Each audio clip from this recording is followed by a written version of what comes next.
PBA players dapat ma-trade NLEX edition. So disclaimer lang guys, hindi nga to trade rumor at huwag yung sabihin na fake news. Nagbe-base lang ako sa mga players na feeling ko dapat i-trade na kasi di masyadong nagagamit sa mga team nila or kailangan na talaga kasi sobrang daming magaling na players na doon sa team na yon. Ang una ko nga ay si Sean Anthony. Sobrang tagal niya nasa liga na to pero hindi pa siya nakapag-championship. Hindi ko nga sure kung napaglaro na siya ng championship game, umabot na siya. Guys, comment down below. Sobrang underrated ng player na to, sobrang hustle player. So, feeling ko deserve niya talaga makapag-championship man lang.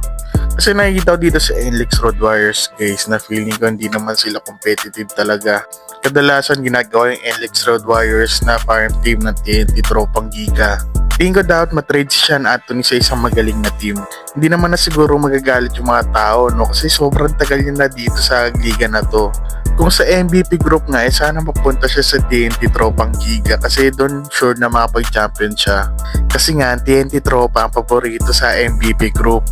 Kung sa SMC group naman, feeling ko bagay siya sa Ginebra San Miguel o Magnolia Templados. Kailangan talaga ng dalawang team na yun ng hustle player. Okay din siguro sa SMB no kung naghahabol lang talaga siya ng ring. Bagay din yung laro niya sa Rain or Shine Last of Painters. Ang next player naman natin is si Matt Nieto. Nung rookie year nga niya ay napapansin pa siya. Sobrang ganda ng performance niya. Pero napapansin ko hindi na siya nagagamit ngayon eh. Simula nang dumating sila Robert Bolick, sila Richie Roger, sila Robbie Herndon, hindi ko na napapansin na ginagamit na yan si Matt Nieto.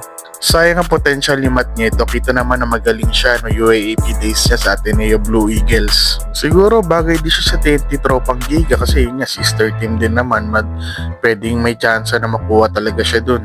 Maganda mapunta si Matt Nieto sa isang team na hindi masyadong loaded, katulad ng Phoenix Fuel Masters at Blackwater Bossing.